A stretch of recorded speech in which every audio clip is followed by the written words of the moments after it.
Instant gratification, the road less traveled, the path of least resistance. It's the language of the lazy, and it's the motto of those who've figured out how to work smart, not hard. Hard work is inevitable in sports, unless your name is Albert Hainsworth. But there are always ways to increase your likelihood of reaching the pros, and it's not just making friends with Urban Meyer. It's all about positional scarcity. Can you carve out a niche in a specialized field? Are you willing to do the dirty work? Others won't.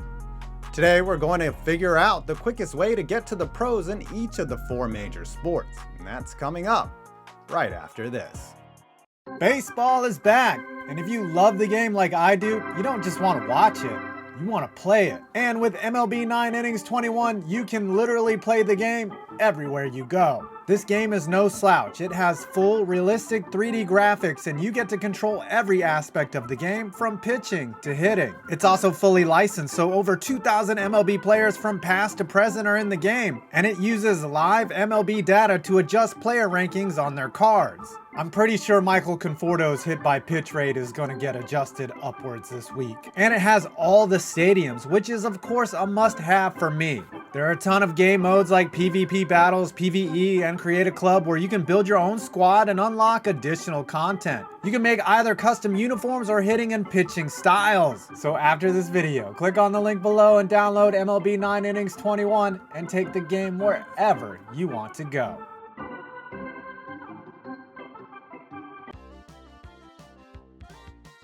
Let's start with baseball, where much like YouTube, the quickest way to get on top is on your knees. Catcher is the most physically demanding position in the sport, and it's the one spot on the field where hitting is basically optional. Just look at Jeff Mathis. His career batting average is .194. He's hit only 53 home runs in his career, and yet teams have thought highly enough of him to keep him around for 16 years in the bigs. Mathis is an exceptional defensive player and calls an excellent game behind the plate.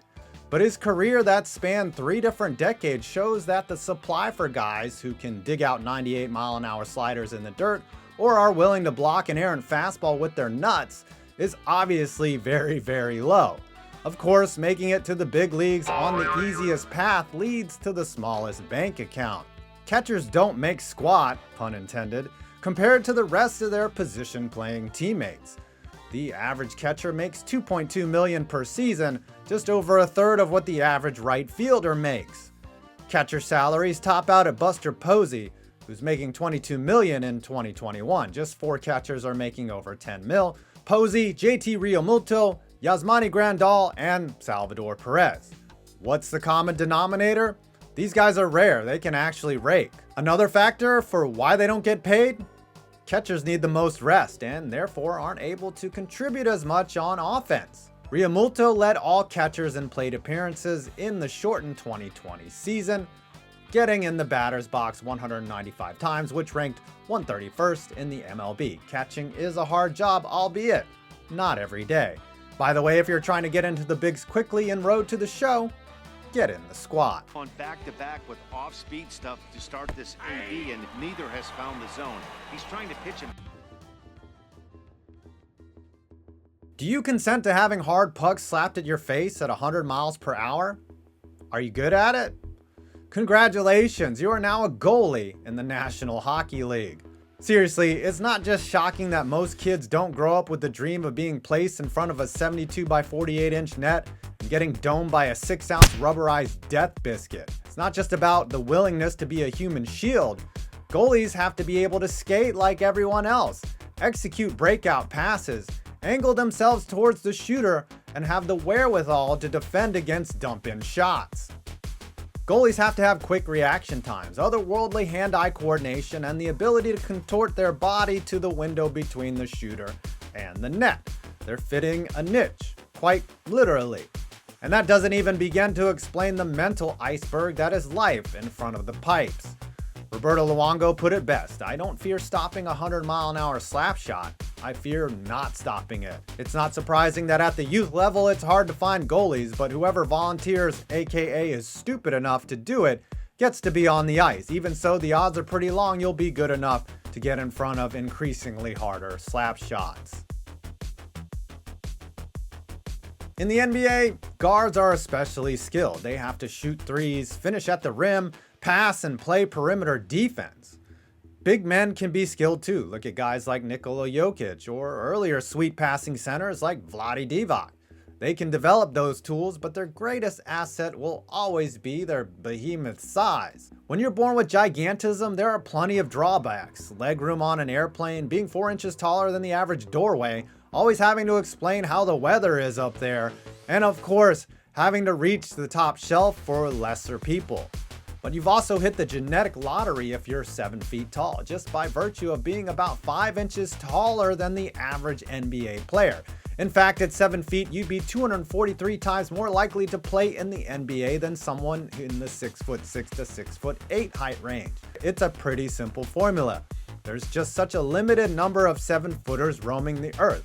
It's estimated that just 1 in 1.1 million people are 7 feet tall. As of January 2021, there were just 26 7-foot NBA players, meaning there's a roughly 0.008% chance you reach the NBA if you hit at least 84 inches. However, the part that makes it hard is that not many 7-footers have the requisite coordination to play professional basketball. Big men are asked to do far more than they were in the early days of the NBA. Decades ago, their job was simple: do big guy stuff. Rebounds, blocks, score in the paint. That doesn't cut it in today's NBA. Nikola Vucevic, Nikola Jokic, and Bobby Portis all average over 40% from beyond the arc. Gone are the days of Chuck Nevitt, who used his 7'5" stature to grift his way through 9 NBA seasons despite averaging 1.6 points and 0.7 of a block per game throughout his career. In baseball, getting a hit 3 times out of 10 is considered successful. In the NFL, one of the most isolated jobs is kicking the football through the uprights. If you can do that 8 times out of 10, you can have a job for 2 decades. You might be wondering, if there's only 32 teams and each team has only 1 kicker, it can't be that easy to get a spot.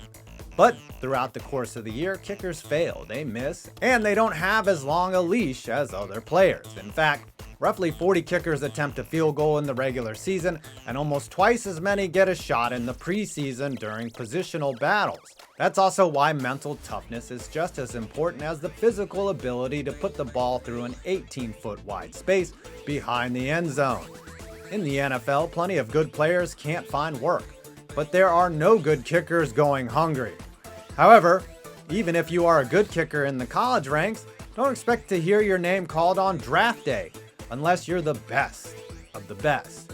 Just 48 kickers have been drafted in the 7-round era, and only 3 kickers have been selected in the first round, most recently in 2002 when the Raiders spent a premium pick on Sebastian Janikowski. In the 2021 NFL Draft, just 1 kicker was picked, Florida's Evan McPherson, who made 51 of his 60 attempts in 3 years as a Gator. But it still doesn't mean much to get drafted outside of a bigger rookie contract. Of the top 10 leaders in all-time kicking percentage, just 2 of those kickers were selected in the draft. Justin Tucker, considered the greatest kicker the NFL has ever seen, was not selected in the draft. Now, if you want to actually get dirty, play offensive line. Offensive tackle is one of the 3 most valuable positions in the game because of the dearth of good options. It's why 12 offensive linemen have been taken over the last 2 first rounds, and they just about all had question marks. The college game has evolved to the point where quick screens, swing passes, jet sweeps, and the read option are all offensive staples. The wider hash marks in the college game allow playmakers more space, incentivizing the horizontal over the vertical. However, those offenses don't breed successful offensive linemen. In the NFL, linemen need to sustain blocks longer than in college, and they have to deal with a new crop of athletic pass rushers that combine speed, bend, and power. So if you're not a genetic anomaly, learn to kick a football. If you are, open up a sleeve of Oreos, put a hand in the ground, and learn how to pass block.